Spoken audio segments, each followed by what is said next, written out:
नाजरीन, क्या आप मानेंगे आज की इस मॉडर्न दुनिया में भी कुछ ऐसा हो रहा है जिस पर यकीन करना मुश्किल है। हम सब जानते हैं कि अल्लाह ने इंसानों को सीधा रास्ता दिखाने के लिए लगभग 1,24,000 पैगंबर भेजे, लेकिन कुछ लोग ऐसे थे जिन्होंने अपने ही नबियों का मजाक उड़ाया। दुनिया के अमन को आज उन्हीं से खतरा है। आप जानते हैं मैं किन की बात कर रहा हूं? जी हां, वही जिन्होंने 1948 में एक बड़ी साजिश के तहत फलस्तीन पर कब्जा किया और इसराइल के नाम से रियासत बना ली। कहा जाता है कि जब हिटलर ने उनका कत्लेआम किया तो उसने कुछ लोगों को जानबूझकर जिंदा छोड़ दिया था। जानते हैं क्यों? उसने कहा था कि आने वाली नस्लें देख सकें कि मैंने उनको क्यों मारा। आज दुनिया में जितने भी बड़े मसले हैं, माना जाता है कि ये सब उन्हीं का किया धुरा है। लेकिन ठहरिए, आज की बात सियासत पर नहीं है। आज हम उनकी जाती जिंदगी और उनके बंद दरवाजों के पीछे होने वाली अजीब रस्मों की बात करेंगे। जब आप उनके शादी के तरीके और औरतों के हवाले से उनके शर्मनाक कवानीन के बारे में जानेंगे तो आपकी हैरत की कोई हद नहीं रहेगी। उनकी जिंदगी के ये राज इंसान को गहरी सोच में डाल देते हैं। हमारे यहाँ जुम्मे का दिन कैसा होता है? बरकतों वाला, रौनक वाला, और ईसाइयों के लिए इतवार का दिन खास है। लेकिन क्या आप जानते हैं कि उन यहूदियों के यहाँ सबसे खास दिन कौन सा है? ये सिनेचर का दिन है, जिसे ये सब्त कहते हैं, और ये दिन उनके लिए बाकी तमाम दिनों से कहीं ज्यादा अफजल है। लेकिन उस दिन की शुरुआत सिनेचर की सुबह से नहीं होती। जुम्मे का सूरज गुरूब होते ही उनका ये खास वक्त शुरू हो जाता है और फिर अगले दिन का सूरज डूबने तक ये सिलसिला चलता है। ये कोई आम त्यौहार नहीं है, ये एक अजीब सी खामोशी का दिन है। जुम्मे की शाम होते ही उनके घरों का माहौल बिल्कुल बदल जाता है। ये लोग सफेद कपड़े पहनते हैं। सफेद लिबास को ये पाकीज़गी की अलामत मानते हैं। जैसे ही अंधेरा फैलने लगता है, घरों में मोमबत्तियां रोशन की जाती हैं। जुम्मे की रात का खाना उनके लिए बहुत खास होता है। उसका आगाज चावल और रोटी से किया जाता है, जो बरकत के लिए खाई जाती है। उसके बाद उनकी जिंदगी रुक जाती है। अगली सुबह सवेरे ये सब इबादत गाहों का रुख करते हैं। लेकिन जरा उनकी पाबंदियों पर गौर करें। आप हैरान रह जाएंगे कि उन 24 घंटों में ये लोग क्या क्या नहीं कर सकते। उस दिन आग जलाना बिल्कुल मना है। खाना पकाना, उसका तो सवाल ही पैदा नहीं होता। कोई मजदूरी नहीं, काम काज नहीं, हत्ता कि ये सिगरेट नोशी भी नहीं कर सकते। कोई गाड़ी का सफर नहीं कर सकता। कोई मशीनी काम नहीं हो सकता। हर वो चीज जो रोजमर्रा की जिंदगी का हिस्सा है, वो सबत के दिन रोक दी जाती है। गलियों में, घरों में एक गहरा सुकूत छा जाता है, जैसे दुनिया थम गई हो। उनका मानना है कि ये दिन सिर्फ इबादत के लिए है, इसलिए कोई भी मेहनत तलब काम गुनाह समझा जाता है। क्या आपने सोचा था कि ये अपनी जिंदगी में इतनी सख्त पाबंदियों के पाबंद हैं? ये खामोशी तो बस एक शुरुआत है। असली हैरत का झटका तो अभी बाकी है। सबत के दिन की खामोशी तो आपने देख ली। अब जरा उनकी शादी की तरफ आते हैं। किसी भी इंसान के लिए शादी खुशी का दिन होता है, लेकिन उनके यहाँ मामला बिल्कुल उलट है। उनके यहाँ शादी की शुरुआत रोजे से होती है। शादी वाले दिन रोजा रखना बहुत अच्छा समझा जाता है। ये रस्म किसी आम हाल में नहीं, बल्कि इबादतगाह के अंदर होती है। वहाँ एक खास रेशमी कपड़े का शामियाना लगाया जाता है। दुल्हा और दुल्हन इस शामियाने के नीचे खड़े होते हैं। इस रस्म को शुरू करने के लिए कम से कम 10 बालिग मर्दों का मौजूद होना लाजमी शर्त है। इसके बगैर बात आगे नहीं बढ़ती। जब लोग इकट्ठे हो जाते हैं तो उनका मजहबी पेशवा रब्बी हाथ में शराब का एक गिलास लेता है। वो उस पर खास दुआ पढ़ता है और फिर वो शराब दुल्हा दुल्हन के हवाले कर देता है। दोनों बारी बारी उस गिलास से शराब पीते हैं। यहाँ तक तो बात सीधी लगती है, लेकिन अब जो बात सामने आने वाली है वो इंसान को गहरी सोच में डाल देती है। क्या आप सोच सकते हैं कि इस गिलास में बच जाने वाली दुल्हा दुल्हन की झूठी शराब का क्या होता है?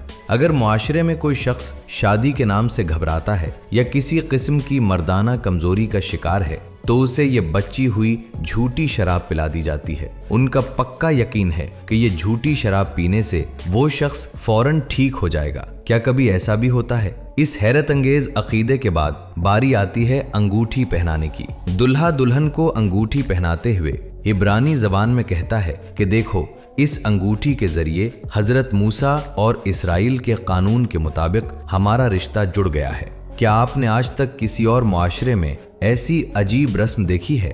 शादी की रस्में यहाँ खत्म नहीं होती। अंगूठी पहनाने के बाद एक और अजीब मरहला आता है। आपने अक्सर देखा होगा कि खुशी के मौके पर लोग जश्न मनाते हैं, लेकिन उनके यहाँ शादी की खुशी में भी एक सोग छुपा होता है। दुल्हा और दुल्हन शराब पीने के बाद उस शीशे के गिलास को जमीन पर रख देते हैं। फिर दुल्हा अपने दाएं पांव से उस गिलास को जोर से कुचल देता है। गिलास टूटने की आवाज गूंजती है। क्या आप जानते हैं कि खुशी के उस मौके पर गिलास क्यों तोड़ा जाता है?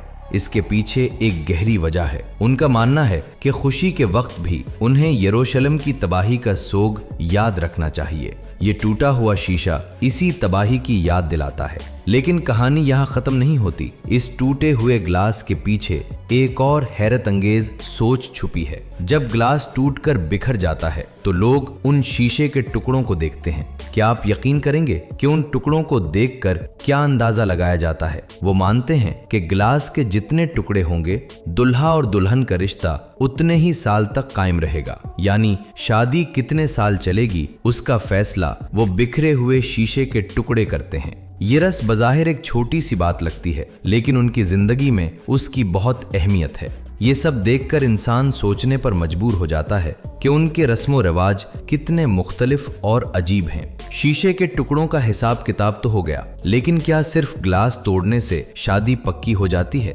बिल्कुल नहीं। उनके यहाँ एक और चीज है जिसके बगैर शादी का तसव्वुर भी नहीं किया जा सकता। एक ऐसा कागज, एक ऐसा मुआहिदा जिसकी शर्तें बहुत सख्त हैं। इसे कुतबा कहा जाता है। इस्लामी निकाह नामे के बारे में तो आप सब जानते हैं, मगर उनका ये कुतबा बहुत मुख्तलिफ नौइयत का है।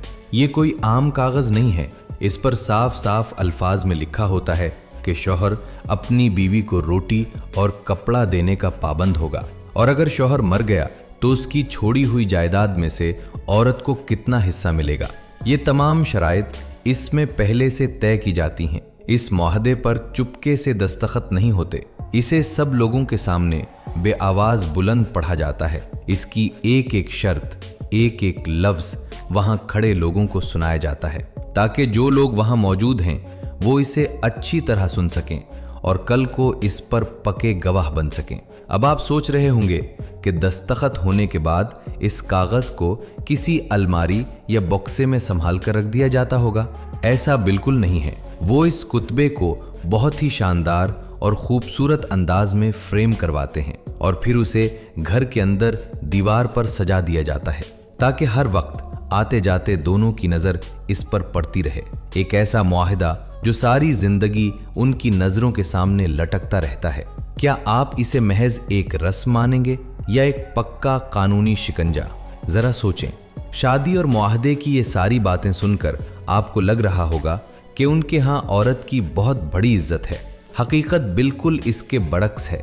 उनके मुआशरे में औरत का असल मकाम जानकर इंसान हैरत से दंग रह जाता है। वो मानते हैं कि औरत ही थी जिसने इंसान को फल खाने पर उकसाया और जन्नत से निकलवाया। इसी सोच की बिना पर वो औरत को मर्द का गुलाम, हकीर और नापाक समझते हैं। उनके कानून में शादी का मकसद क्या है? सिर्फ और सिर्फ मर्द की खिदमत और बच्चे पैदा करना। अगर कई साल तक औलाद न हो तो मर्द बिला झिझक दूसरी शादी कर लेता है। इसे अपनी पहली बीवी से कुछ भी कहने, सुनने या इजाजत लेने की कोई जरूरत नहीं होती।